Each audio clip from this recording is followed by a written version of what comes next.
Hey, can I talk to Matt, please? That's me. Hey, what's up, Matt? It's Efren Ramirez. How are you? Good. Where are you, man? I'm in Edmonton. No, wait. Really? No, I'm in Los Angeles, where my home is at. Nice, man. Are you working today, or are you just chilling? What are you up to? No. I just got done working on a film with Will Ferrell. Right. So is it wrapped, or are you still you're just done for the day? Yeah, we're wrapped now, so it's all good, and I get to prepare myself for Halloween, right? Yeah. Well, what are you going to be? I think I'm gonna be a gorilla. A gorilla, like a full-on gorilla, or are you just going to paint your face, kind of thing? No, like a whole full-on gorilla, you know. And then my friend told me, "Well, you know what, dude? Why don't you just dress up as Pedro and just walk around?"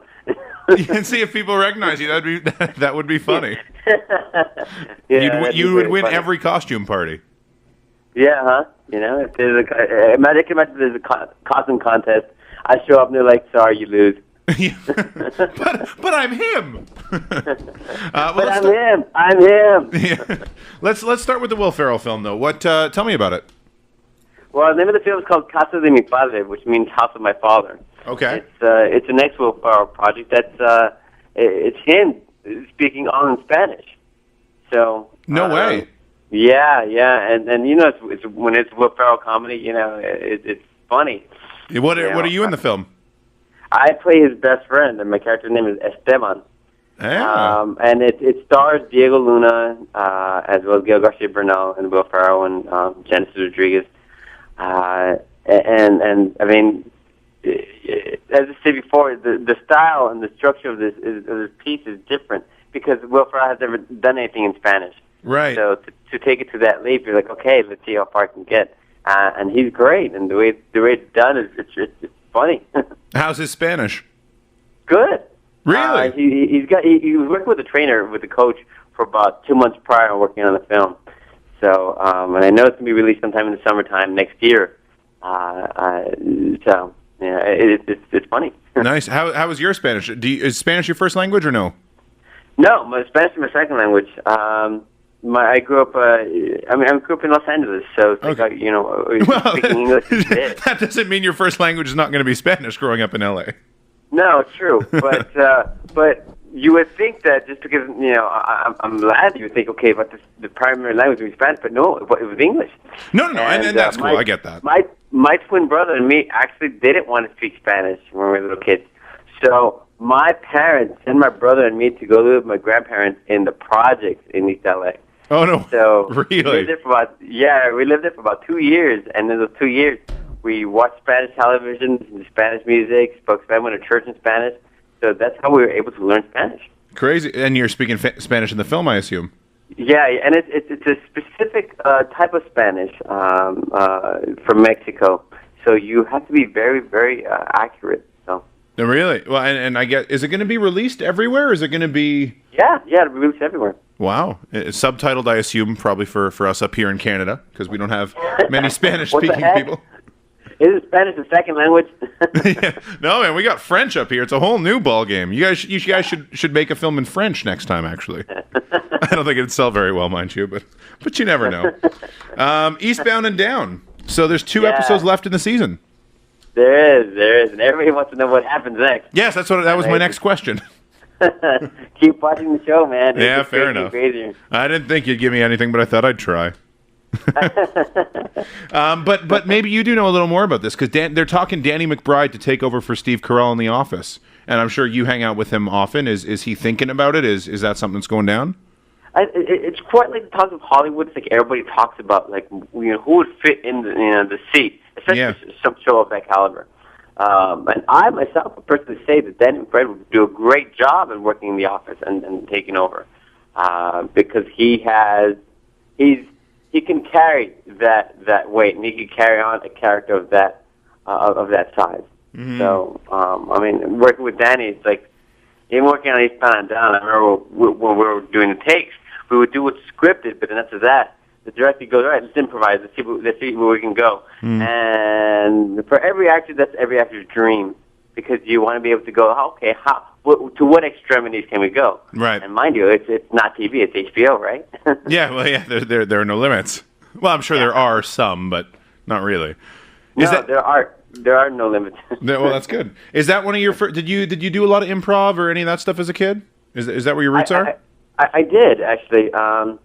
In Los Angeles, growing up, I would do a lot of plays, and then I would watch people on TV and go, "How does that happen? How does one appear on TV?" So I would take the bus from East LA. I went to Hollywood or to Beverly Hills and Santa Monica and study acting. I would join an improv sketch group, and then we would do improvs on Venice Beach. Oh, wow! $7 and then eat burgers, So it was always so much fun to be able to just go and jump into scenes and play. That's awesome, man. And how different is that from doing? It must be very different to. I assume you're part of this animated TV series that they're doing now for Napoleon. What? No, I'm kidding. You're not part of it? Oh, I'm so sorry. You're like, sorry, dude. Let me talk to Wilmer. Yeah. Yeah. They. I mean, for years they had talked about it because of the success of Napoleon Dynamite, and they wanted to go, well, what can we do next? How far can we take it? And there are several ideas of wanting to do a sequel or even a prequel. But the animated series is just a great way to go, because even just recently I had gone to a museum and there was a bunch of kids who were 10, 12 years old, and they saw me and they went bananas, and I thought, wait a minute, Napoleon Dynamite it came out 6 years ago. Yeah, it's crazy. And these kids are probably about 5, 6 years old. So I thought, this is going to be cool. It's going to be great, because we hit the audience of all demographics, which is great. Yeah. What? When can we expect to see it? What's the deal with it? I'm assuming it's going to come out sometime in March or April, and it's got the original cast of Napoleon Dynamite. Cool. And any new information, which people are hitting me up on with my Twitter. Right. They any new information I get, I'll be posting up on Twitter. Well, why don't you plug your Twitter? What is your at? At what? It's just Efren Ramirez at the Twitter info. Ah, there you go. Perfect. Just put down my name, and then there you go. Follow me on Twitter, and then follow me, and I'll follow you. Yes, very nice. And I will do so after this interview. I heard you chose Napoleon Dynamite over the Alamo.